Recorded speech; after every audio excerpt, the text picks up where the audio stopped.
بسم اللہ الرحمن الرحیم۔ نبی کریم صلی اللہ علیہ وسلم کا فرمان ہے، فرض نمازوں کے بعد سب سے افضل نماز آدھی رات میں پڑھی جانے والی یعنی تہجد کی نماز ہے۔ دوستو، یہ بات یاد رکھیں کہ فرض نماز سب سے اہم عبادت ہے۔ لاکھوں کروڑوں نوافل مل کر فرض کے برابر نہیں ہو سکتے، تو فرائض سب سے اہم ہیں اور سب سے پہلے ہیں۔ لیکن فرائض کے بعد اگر کسی نفل کو سب سے زیادہ فضیلت ملی ہے تو وہ تہجد ہے۔ یہ وہ وقت ہے جب ساری دنیا سو رہی ہوتی ہے، ہر طرف سکون ہوتا ہے، بندہ اپنے رب کے سامنے کھڑا ہوتا ہے۔ یہ اخلاص کی علامت ہے، یہ اخلاص کا وقت ہے۔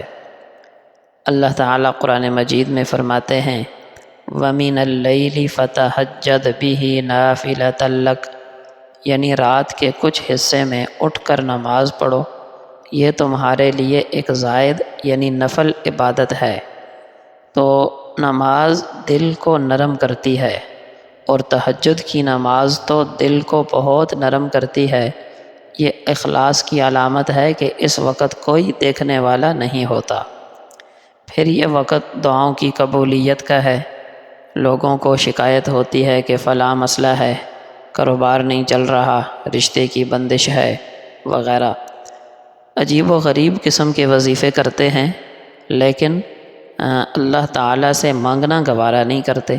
حالانکہ سب سے بہتر وظیفہ، سب سے بڑھیا وظیفہ وہ ہے دعا کرنا، اور دعا کی قبولیت کا بہترین وقت سحری کا، تہجد کا وقت ہے۔ اس وقت خود اللہ پاک فرماتے ہیں، ہے اگر کسی کا کوئی مسئلہ تو آ جائے، میں نے دربار سجا لیا ہے، میں تمہارے مسائل حل کرنے کے لیے آ چکا ہوں، کسی کی کوئی ضرورت کوئی مسئلہ ہے تو آئے۔ ہم اس وقت سوئے رہتے ہیں، گویا ہم یوں کہہ رہے کہ ہمارا کوئی مسئلہ نہیں، کوئی ضرورت نہیں، اور پھر بھاگتے ہیں عملوں کی طرف۔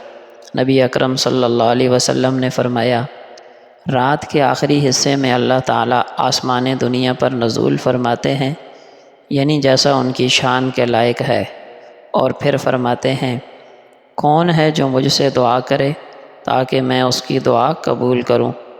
کون ہے جو مجھ سے مانگے تاکہ میں اسے عطا کروں؟ کون ہے جو مجھ سے بخشش چاہے تاکہ میں اس کی مغفرت کر دوں؟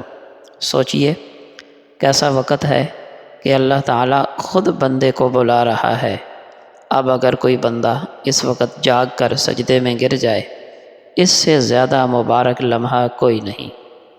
تہجد میں سجدے لمبے ہوتے ہیں، دل کے سکون میں اضافہ ہوتا ہے، گناہوں کا بوجھ ہلکا ہوتا ہے، روح کو تازگی ملتی ہے۔ یہ وہ وقت ہے جہاں ریاکاری کا کوئی خطرہ نہیں ہوتا، کیونکہ سب سوئے ہوتے ہیں، کوئی دیکھنے والا نہیں ہوتا۔ صرف اپنے رب کے لیے بندہ نرم بستر چھوڑ کر اٹھتا ہے۔ خود نبی اکرم صلی اللہ علیہ وسلم نے کبھی تہجد کی نماز نہیں چھوڑی، اور اتنی لمبی تہجد پڑھی کہ آپ کے پاؤں مبارک سوج گئے۔ کہا گیا، یا رسول اللہ، آپ تو بخشے بخشائے ہیں، پھر اتنی محنت مشقت مجاہدہ کیوں؟ تو فرمایا، کیا میں اللہ کا شکر گزار بندہ نہ بنوں؟ یعنی جب میرے رب نے مجھ پر اتنے انعام و اکرام کیے ہیں تو اس کا تقاضا یہ ہے کہ میں زیادہ شکر کروں۔ یعنی اتنی عبادت میں جو مشقت میں برداشت کر رہا ہوں، یہ دراصل اللہ کی شکر گزاری کا اظہار کر رہا ہوں۔ دوستو، یہی ہے تہجد کا فلسفہ۔ یہ محبت والی عبادت ہے، اس لیے اس کی اذان نہیں ہوتی، بندہ خود جاگ کر اپنے رب سے راز و نیاز کی باتیں کرتا ہے۔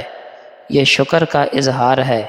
لہٰذا اگر تم چاہتے ہو کہ تمہارا دل زندہ رہے، تمہاری دعا قبول ہو، تمہارا رب تم سے راضی ہو، تو رات کے چند لمحے اپنے رب کے لیے نکالو، 2 رکعت ہی صحیح مگر اخلاص کے ساتھ۔ وہ فائدے ملیں گے کہ خود حیران رہ جاؤ گے۔